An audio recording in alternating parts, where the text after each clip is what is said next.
When ruthless billionaire CEO Ethan Mallory spots a humble auto mechanic, Luis Reyes, tenderly wiping grease from his son's scraped knee, something in him stirs. He's long since lost faith in kindness, or family, but the mechanic's gentle devotion to his vulnerable boy, Miguel, cracks his steel-cold heart. As their lives unexpectedly intertwine, Ethan finds himself drawn into a world of simple joys and unguarded love he never knew he needed. In the days that follow, business empires clash with playground laughter, boardroom strategies collide with bedtime stories, and a fateful bond forms that will change all three of them forever. Before we start the story, leave a comment to let us know which city you're watching from. Like and subscribe to support our community. Your support means a lot to us. Now, enjoy the story as we continue. Ethan Mallory pressed his palms to the cool hood of his brand-new sports car, frustration twisting his perfect features. It was nearly midnight, and the city's bright lights mocked him from every direction. He needed to be home. He had back-to-back calls at dawn, but now, stranded at the side of a quiet street, his carefully ordered life seemed to unravel with every ticking second. A single headlight swung toward him. A battered pickup truck, painted in faded green, rolled to a stop a few feet away. Out stepped a man in grease-stained coveralls. His hair was unruly, and his hands bore tales of countless repairs. In one arm, he cradled a small boy, no older than 6, whose wide eyes shone with both fear and wonder. "Car trouble?" the mechanic asked gently, lowering his son to the ground. The boy clutched a framed drawing of a red race car, crumpled with tears at the edges. "It died on me," Ethan admitted, unable to hide his annoyance. He studied the man's face by the glow of his own smartphone flashlight. There was no judgment there, only a quiet concern that unsettled him. The mechanic nodded, knelt beside his son, and wiped a smudge of dirt from the boy's cheek. "I can take a look, if you like. Won't cost much." Ethan opened his mouth to refuse. He could afford the priciest tow service in town, but something in the boy's trembling lips stopped him. Instead, he handed over his keys. "Fine. But I need this done fast." Under a street lamp, the mechanic popped the hood, his small son leaning close to watch every move. Ethan stood back, arms crossed, chest tightening as he saw the boy's hopeful gaze. It reminded him fiercely of the daughter he never had, and of all the moments he had missed, buried under contracts and boardroom battles. As the mechanic worked, Ethan felt his heart quicken. He watched the man's skilled hands tug at belts and tighten screws. He noticed how the boy pointed with wonder when a spark flew from a loose wire. There was respect and trust between them, an unspoken bond forged in hardship and love. When the engine finally roared to life, the boy cheered, throwing his small arms around the mechanic's waist. The man glanced up, cheeks warming in the lamp's amber light. Ethan's stern mask cracked into something softer. "Thank you," Ethan said, fishing out his wallet. But the mechanic refused. "We'll call it a good night's work." He shrugged, as if fixing cars was as easy as breathing. "You get home safe." Ethan took a step forward, studying the stranger and his son. Under that fading green pickup, in the hush of the empty street, two worlds had collided. And neither of them would ever be the same again. Early the next morning, the first rays of light slipped through the dusty windows of Reyes Auto Repair. Luis Reyes flipped the wooden sign from "closed" to "open" and straightened his grease-stained overalls. His son, Miguel, sat on an old wooden stool beside the workbench, clutching his favorite toy car. The little red racer's front wheel hung loose, wobbling like a child on a broken bicycle. "Don't worry, son," Luis said softly, setting down his wrench. He lifted the toy gently and examined the damage. Miguel's bright eyes brimmed with worry. "We'll fix you up good as new." Luis reached for a small toolbox. Inside, neatly arranged, were tiny screws and spare wheels, parts saved from old projects and forgotten toys. He cleaned the wheel housing with a soft cloth, then applied a drop of oil to the axle. Miguel leaned in, watching every move. He loved these moments. His father's calm voice, the quiet clicks of tools, and the promise that all things could be made whole again. Outside, Ethan Mallory stood in his sleek black SUV, engine purring softly. He had driven by to check on the work he'd asked Luis to do on his car. But when he saw Miguel's broken toy, something tugged at his heart. He watched as Luis threaded a tiny screw with skill born from years of practice. No rush, no bill, just a father's love in motion. Inside the workshop, Luis tightened the final bolt and set the toy down in Miguel's small hands. "Give it a spin," he encouraged. Miguel pushed the car across the wooden bench. The wheel turned smoothly now, the car gliding forward on its bright red paint.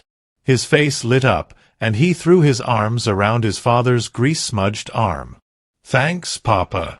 You're the best." Luis ruffled Miguel's hair, smiling. "Anytime, hijo." He glanced out the window, catching Ethan's eye. A flicker of hesitation passed through him. He wondered what the stranger thought, watching this simple repair. Was it pity, expectation, or something else? Ethan stepped forward, smoothing his tailored jacket. "It's beautiful work," he said, voice low. "Your son's lucky." Luis nodded respectfully. "He's my world." Miguel looked between them, curiosity shining in his eyes. "Who's that, Papa?" "Just someone on his way," Luis replied, placing a steady hand on his son's shoulder. Ethan felt a pull in his chest. He wanted to say more, to offer something. Money, help, a promise of security. But words lodged in his throat. Instead, he reached into his pocket, pulled out a crisp bill, and placed it on the counter. "For the materials," he said quietly. Luis's brow furrowed. "I didn't charge." Ethan shook his head. "You deserve it." Luis picked up the bill and tucked it into the register, silence between them heavy with unspoken meaning. Miguel giggled and raced off to retrieve another broken toy from a shelf. As Ethan drove away, he glanced in the rearview mirror at the small workshop. The image of a father and son, connected by a shared moment of care and craftsmanship, burned in his mind. He realized that kindness, like a well-oiled gear, could set the world turning in powerful ways. The following evening, Ethan Mallory returned to Reyes Auto Repair. The air was cool, filled with the scent of oil and metal. He eased his black SUV into an empty parking spot and stepped out, adjusting the cuff of his shirt. Luis was finishing up a repair on a customer's rusted bumper, and Miguel was tucked at the back of the workshop, sketching race cars on a scrap piece of cardboard. Luis glanced up and offered a polite nod. He wiped his hands on a rag. "Evening, Mr. Mallory. The car's all set." Ethan returned the nod, his gaze gentle as it passed over Miguel. "Thank you again, Luis. You did great work." Luis shrugged modestly. "I just do my job." Ethan reached into his pocket and withdrew a slim envelope. He handed it across the counter.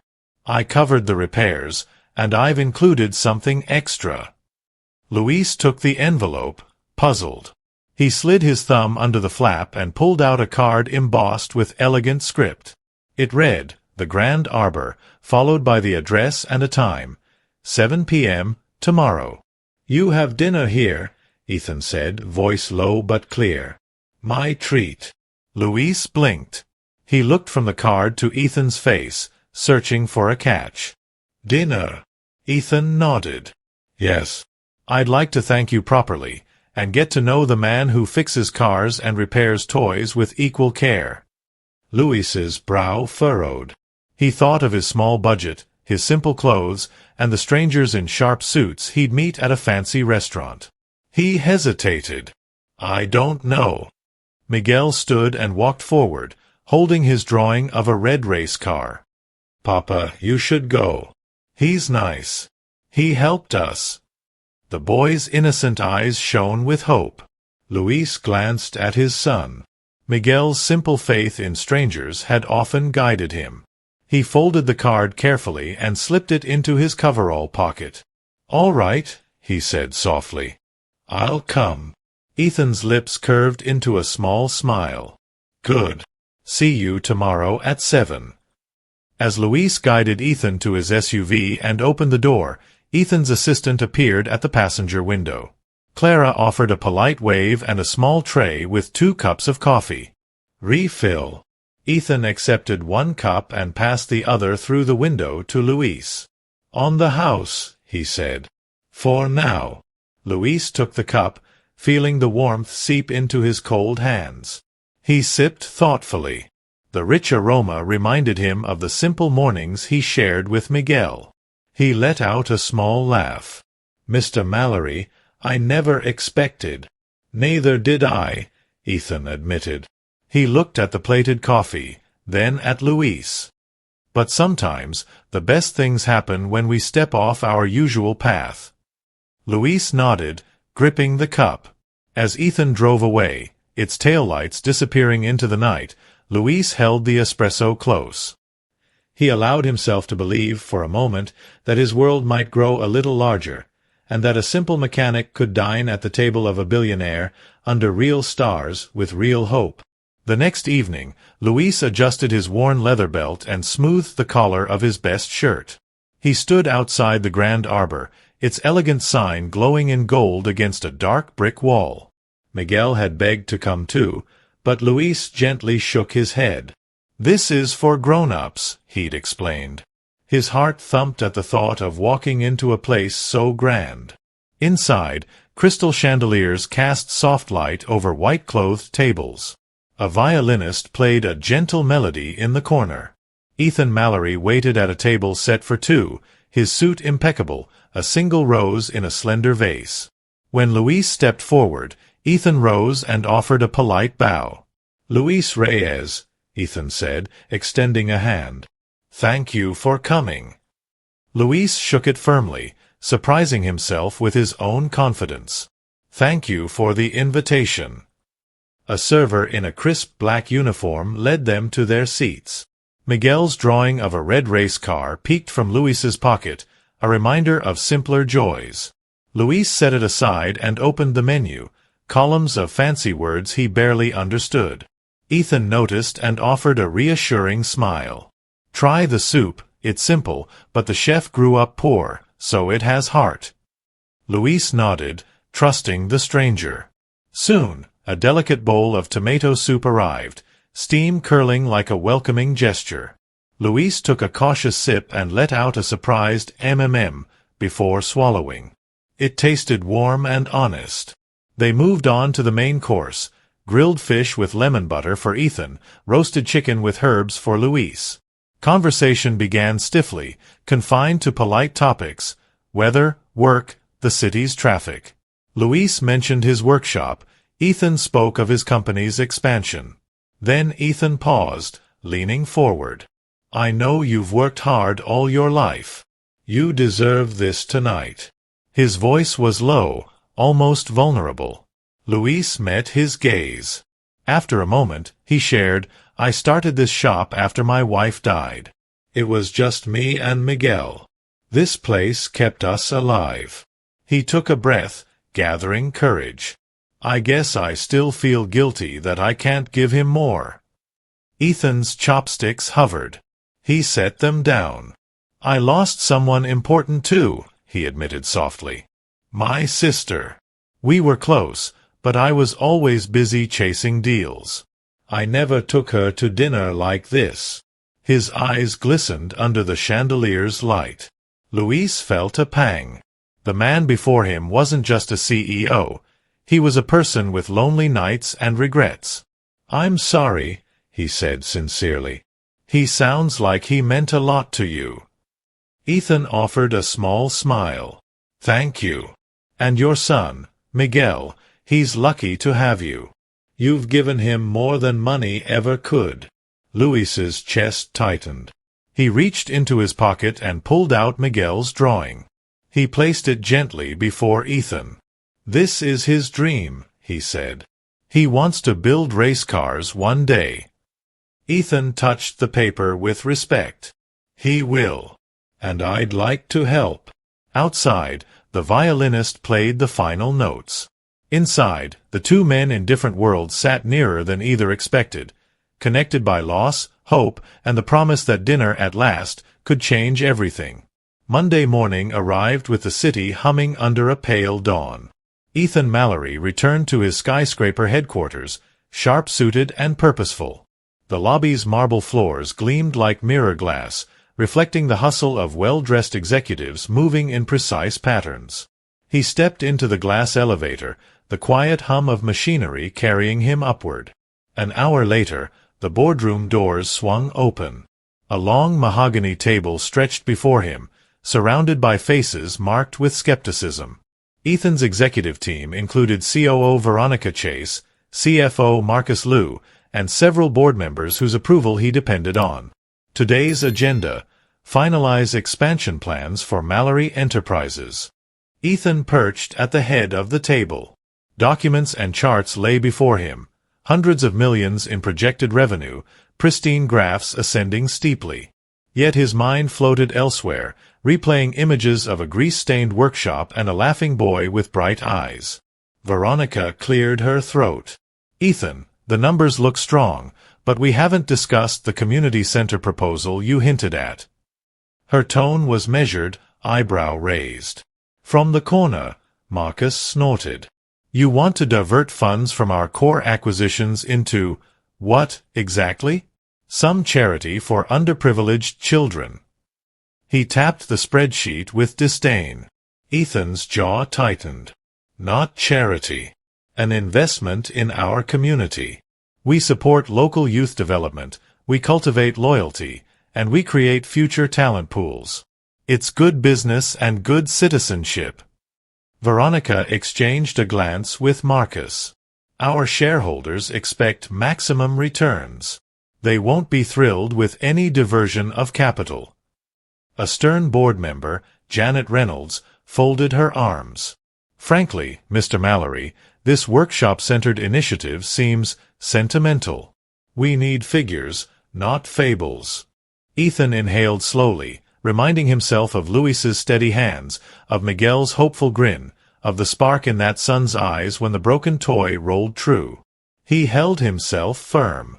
"I've seen the workshop that inspired this project. I met the father, Luis Reyes, whose dedication to his son brought that place to life. His work ethic, his community spirit, these are assets we can't quantify yet, but they drive real impact." Marcus leaned back. "Impact doesn't pay quarterly dividends." Ethan pressed on, voice unwavering. "Long-term, it does. We'll partner with local tradespeople, launch apprenticeships, and integrate vocational training. We'll brand it under Mallory Enterprises, boosting our reputation and opening new talent pipelines. Our forecasts project enhanced retention, stronger PR metrics, and a 5% uptick in net growth over 5 years." Silence fell. The board members exchanged looks, some skeptical, some intrigued. Finally, Veronica spoke softly. "If this initiative succeeds, it could redefine our corporate identity. But I'll need clear milestones, oversight structures, and guaranteed caps on spending." Ethan nodded, a spark of gratitude in his eyes. "Fair. I'll provide a detailed plan with quarterly checkpoints and a dedicated oversight committee." As the meeting adjourned, Ethan gathered his papers, mind alight with possibility. Yet beneath the polished veneer of the boardroom, he felt the pull of the humble workshop where true craftsmanship and compassion thrived. That afternoon, Luis wiped his hands on a rag, watching sunlight dance across his workbench. His mind wandered to the sleek boardroom he'd never seen and the man who had fought for him. Two worlds spun on different axes, but a shared future had begun to form in the space between them. The morning air was crisp as Luis loaded Miguel into the worn blue hatchback. Miguel squirmed into his booster seat, backpack slung over one shoulder, his face lit with excitement for a new school day. His father glanced at the clock. 7:15 a.m. After a quick breakfast of eggs and toast, they needed to make it to St. Mary's Elementary by 7:45 a.m., or Miguel's teacher would mark him tardy. Luis slipped the key into the ignition. The engine coughed to life, then purred, ready for the day's journey. As they turned down the neighborhood's tree-lined street, Miguel pointed out his window. "Look, Papa, our tree's new buds are popping." Luis smiled, appreciating the boy's wonder. "Spring's here, buddy." They approached the school, a red brick building with a playground echoing with laughter. Yet Luis's mind ticked with the day's tasks, a busy schedule at the workshop, a meeting with suppliers at noon, and the promise of worksheets and stories after work for Miguel's homework. As they reached the school gate, a sleek black SUV pulled beside them. Ethan Mallory leaned out the passenger window, his suit replaced by a neat polo and khakis, casual, but unmistakably tailored. He held a simple paper cup of coffee. "Morning, Luis," Ethan called, voice warm. Luis pulled to a stop, heart skipping. "Mr. Mallory, you're here early." He glanced at Miguel, whose eyes widened in recognition. Miguel waved enthusiastically. "Good morning, Mr. Mallory." Ethan smiled and offered the coffee cup. "Thought you might need this today." Luis reached out and accepted it. "Thank you." He took a cautious sip. The rich brew energized him. Ethan glanced at Miguel's backpack. "Ready for another great day?" Miguel nodded vigorously. "I have a spelling test." Luis's chest swelled with pride. He turned to Ethan. "You've got time for the test?" Ethan's eyes twinkled. "I wouldn't miss it for the world." Luis carefully unbuckled Miguel. Miguel hugged his father and waved at Ethan as he trotted toward the school entrance. Luis caught the boy's teacher's eye and nodded, a silent thanks for guiding his son. As the gate closed, Luis and Ethan stood side by side. Luis cleared his throat. "I appreciate your help this morning. I usually drive him myself, but today was hectic." Ethan folded his arms, scanning the playground. "It's the least I could do. Plus, I wanted to see your world, where Miguel belongs." Luis's gaze softened. He realized how much it meant to Miguel, to have someone like Ethan show up, crossing invisible lines of class and status. "He'll work hard like you do," Luis murmured. Ethan studied Luis's face in the early light. "He already has your work ethic. And your kindness." They shared a nod, a mutual respect strengthening. As Luis climbed back into the car, Ethan drove off, heading toward his office. Between the school run and the boardroom, their lives were weaving closer together. Two different rhythms, harmonizing around a boy who taught them both what truly mattered. Luis wiped sweat from his forehead as he tightened a spark plug on an old sedan. The workshop buzzed with drills and engines, each repair a small victory against hard luck. Miguel sat on a stool nearby, practicing his spelling words aloud. Their rhythm, father repairing cars, son preparing for school, felt comforting in its familiarity. That afternoon, Ethan Mallory arrived unannounced in his tailored jacket and polished shoes. Luis looked up, heart thudding. He wasn't prepared for another surprise. "Hello, Luis," Ethan began, voice steady but warm. "May I have a word?" Luis shut off the engine and set down his wrench. "Sure, Mr. Mallory." He led Ethan to a corner of the workshop where the lights were brighter. Ethan pulled an envelope from his jacket pocket. He handed it to Luis. "I've been thinking about our conversation at dinner. About your dream for Miguel and kids like him." Luis opened the envelope carefully. Inside was a proposal, detailed plans for a community youth center, complete with a small engineering lab, art room, and study hall. At the bottom, a line read, "Fully funded by Mallory Enterprises." Luis's eyes widened. He looked up at Ethan. This is generous. But I can't accept. This is too much." Ethan smiled gently. "It's not charity. It's an investment. You've shown me the value of mentorship and hands-on skills. This center will train youth in trades, help them discover passions, just like Miguel." Louise felt a pang of hope mixed with doubt. "I've never run a project this big. I'm just a mechanic." Ethan placed a reassuring hand on his shoulder. "You won't do it alone. We'll set up a small advisory team, local teachers, community leaders, and you. You'll oversee the workshop section." Louise swallowed hard, thinking of the late nights balancing invoices and car parts. He thought of Miguel's bright smile and the boy's steady faith in him. Could he really help build something that powerful? He glanced at his son, who peeked around a column, eyes shining with curiosity. Miguel believed in his father unconditionally. "If I do this," Louise said softly, "I want to do it right. I want it to last, for Miguel and for other kids." Ethan nodded. "Exactly. We'll start small, renovate an old warehouse, gather equipment, recruit volunteers. You'll train the first group of students in basic mechanics. From there, we'll expand." Louise thought of the joy in Miguel's eyes when the toy car rolled true, the pride in his father's careful hands. He felt the weight of responsibility, but it felt right. "Okay," he said, voice firm. "I'll do it." Ethan's expression lit up. He reached into the envelope and handed Louise a second card. It listed the groundbreaking ceremony date, 3 weeks away. "Mark your calendar," he said. "This is where new futures begin." Louise tucked both papers into his coveralls. He met Ethan's gaze, gratitude and determination swirling inside him. "Thank you," he whispered.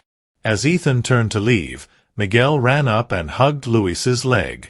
Louise scooped him up, feeling the boy's heartbeat against his chest. The workshop's noise faded behind them, replaced by the promise of fresh starts and shared dreams. Outside, Ethan watched through the open doorway, a hopeful smile on his face. He knew that this offer, more than money, was the Reyes foundation of something extraordinary, a community bound by skill, heart, and the unbreakable bond between a father and son. The rain poured in heavy sheets the following morning, drumming a harsh rhythm against the rusted roof of Reyes Auto Repair.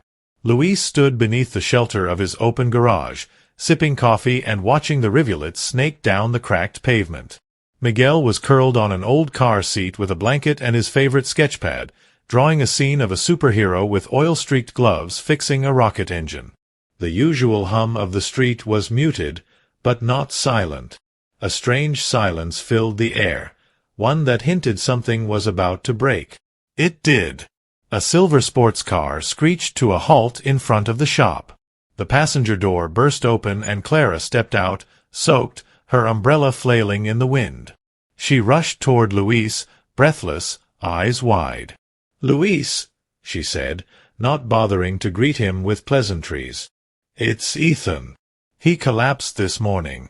Something with his heart. He's in the hospital." Louise's mug slipped from his hand and shattered on the floor. Miguel looked up sharply, alarm in his eyes. "What happened?" Louise asked, already pulling off his gloves. "He seemed fine last night." "He wasn't," Clara replied, voice cracking. "He's been ignoring doctor appointments. Stress. Fatigue. He hasn't slept more than 3 hours a night in months. But he wouldn't slow down. He kept saying he had too much to fix." Louise swallowed hard. A strange weight dropped into his chest. Without asking further, he grabbed his jacket and turned to Miguel. "Mijo, you stay here. Lock the door, okay? I'll be back soon." Miguel stood, hugging his sketchpad. "Is he gonna be okay, Papa?" Louise didn't answer. He couldn't, not yet. The hospital smelled like bleach and sterile air. Louise hated it already. He found Clara pacing near the emergency wing. She led him to a quiet corner, where Ethan lay on a reclined bed, pale and unshaven. Tubes curled from his wrist, and a monitor beeped steadily beside him. His eyes were half-lidded but slowly opened when Louise entered. "You look like hell," Louise said softly, pulling up a chair. Ethan gave a weak, lopsided smile. You're not wrong.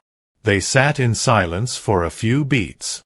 The rain tapped against the window beside them like fingers trying to get in. I thought you were invincible, Louise said finally, staring at the drip. Ethan chuckled, then winced. Turns out I'm just human. Who knew? You could have told me. You didn't have to carry all this alone. Ethan's gaze lingered on the ceiling. I didn't want pity. Or to look weak. Louise leaned forward. Asking for help isn't weak. Not showing up for the people who care about you? That's what hurts. Ethan's throat tightened. His voice came low. You've got Miguel. You get it. Once you care about someone, suddenly, the stakes are higher. Louise nodded, the unspoken truth heavy between them.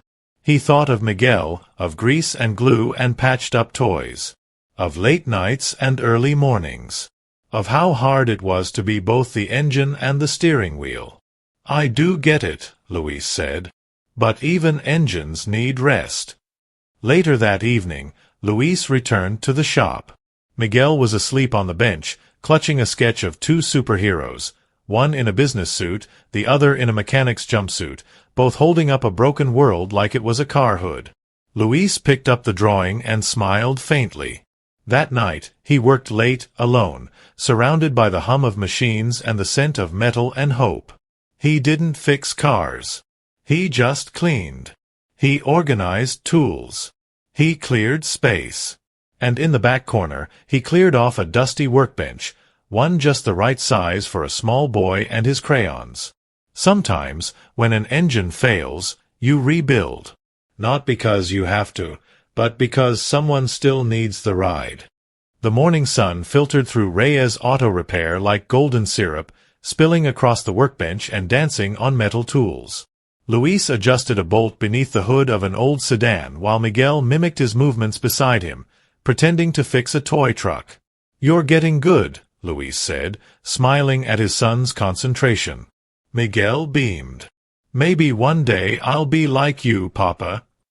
Before Louise could reply, the soft hum of a luxury vehicle broke the moment. A sleek electric car pulled into the lot, and from it stepped Ethan, dressed unusually casual. Dark jeans, a navy pullover, and an expression that wasn't businesslike at all. Morning, Louise, Ethan called. Louise wiped his hands and met him halfway. Didn't expect you today. I needed to see you, Ethan said. He glanced around the workshop, then lowered his voice. I have a proposal. Louise's brow rose. What kind? Ethan motioned for him to walk. Together they stepped outside, away from curious little ears. I've been thinking. Your talent, your heart, they belong on a bigger stage. I want to offer you a partnership. We'll open a premium auto studio. Your hands, my capital. We could change the way this city views auto care. Louise blinked. A partnership? You'll run it your way. I'll handle the marketing, expansion, investment. You keep the soul. I just help it fly. Louise folded his arms. Why me? Because no one's ever fixed something for me without expecting a reward, Ethan said quietly. You and Miguel showed me that integrity still exists. I want to invest in that. A long silence passed between them. Louise stared at the horizon where clouds gathered like questions. What about Reyes Auto Repair? We keep it, Ethan replied. It becomes the beating heart of the new place. Legacy, not loss. Louise looked down, conflicted. He had built this workshop with scraped-up tools and calloused dreams. It was more than a building. It was memory, resilience, sweat. Yet something about Ethan's tone, hopeful, unpolished, sincere, whispered of possibilities he never allowed himself to imagine. I'll think about it, Louise finally said. That's all I ask. Ethan extended his hand. No pressure. Just potential. They shook on it, firm and silent. Just then, Miguel came running. Papa, look. He held up a small, hand-painted sign. Miguel's Garage, Future Boss scrawled in crayon. Luis laughed. Ethan grinned. Looks like your successor's ready. Luis knelt and ruffled his son's hair. Then I better build something worth passing down. As Ethan drove away, the offer lingering between them like the trail of a comet, Luis stared at the old sign above his workshop door. Reyes Auto Repair had given him purpose. But maybe now, purpose was inviting him to dream a little bigger. And sometimes, the first turn of the key is all it takes to ignite a brand new journey. 3 months later, Reyes Auto Repair looked different. Gone were the sagging shelves and broken fluorescent lights. In their place stood polished tool racks, gleaming counters, and a waiting area with a coffee machine that Miguel liked to brag about. Luis stood near the entrance, hands on his hips, watching as his son buzzed around the lobby in his neatly pressed school uniform. The shop was thriving, thanks to Ethan. After that night at the Grand Arbor, the billionaire hadn't disappeared back into boardrooms and jet-black SUVs. Instead, he kept showing up, sometimes with new business ideas, sometimes with new parts for the shop, and sometimes just with coffee and a laugh. He never tried to change Luis. Instead, he elevated him. Quietly. Respectfully. Luis glanced across the street where Ethan stood beside a group of volunteers, helping renovate a community center. He was dressed in a plain polo shirt and jeans, not a suit in sight. He held a paint roller in one hand and was laughing with a teenage girl who'd just splattered his shoe. Ethan had changed, too. Power was no longer just about money for him. It was about presence. About using what he had to fix what was broken. Cars, buildings, hearts. Miguel ran up beside his father, waving a drawing. "Papa, look. It's you and Mr. Ethan in a race car. I made us both superheroes." Luis crouched, taking the drawing with a smile. The car was cartoonish and bright red, with "Fix It Force" written on the side. "Think we'd make good heroes?" Luis asked. "The best," Miguel said with certainty. "Because you save things. And he helps you do it." Just then, Ethan crossed the street. He looked tired, paint on his elbow, but his eyes lit up at the sight of Miguel. "What's this?" he asked, leaning in to see the drawing. Miguel beamed. "We're a team." Ethan looked at Luis and grinned. "Guess I better earn my cape, then." Luis laughed. It felt good, deep and unforced. "Listen," Ethan said, turning serious. "I've been thinking about something. There's a building downtown, a big one. It used to be an old dealership. I want to open a second shop there. Something bigger. More staff. More reach. I want to offer apprenticeships to kids like Miguel when they grow up." Luis's eyes widened. "You mean, together?" Ethan nodded. "Partners. You run it. I fund it. Fair and square." For a moment, Luis was speechless. Then he extended his hand, firm and steady. "Deal." As their hands met, Miguel clapped and danced in a circle. The late afternoon sun dipped behind the buildings, casting golden light on the cracked pavement beneath their feet. This time, the cracks didn't look broken. They looked like starting lines. And somewhere between wrenches and wealth, two very different men had built something stronger than business, something resembling family. Conclusion. Gears of the heart. The night air outside the Grand Arbor was calm, wrapping the city in a quiet stillness. Luis Reyes stepped out of the restaurant, full, not just from the rich food, but from something warmer. Ethan walked beside him, tie loosened, for once not checking his phone. "I'll be honest," Ethan said, his voice low and sincere. "I invited you tonight because I thought I was offering you something. But it turns out I needed this just as much." Luis smiled faintly, hands tucked into his coat pockets. "Sometimes the rich need fixing too. Just not with wrenches." They laughed, softly, like old friends. A strange but beautiful friendship had begun. Different worlds, same engine. Kindness. As they parted ways at the curb, Luis glanced up at the skyline, thinking of Miguel's laughter, the broken toy now fixed, and the billionaire who had seen beyond grease stains. Ethan turned one last time and said, "Let's not make this the last dinner." "No," Luis replied. "Let's not. Because some stories start with a broken car and end with a mended heart." Do you enjoy this heartfelt story? There's more where that came from. Subscribe now to Daily Stories channel on YouTube for inspiring tales that warm the heart, spark the soul, and leave you craving just one more chapter. Let's keep the stories rolling by sharing to others. Stay blessed always.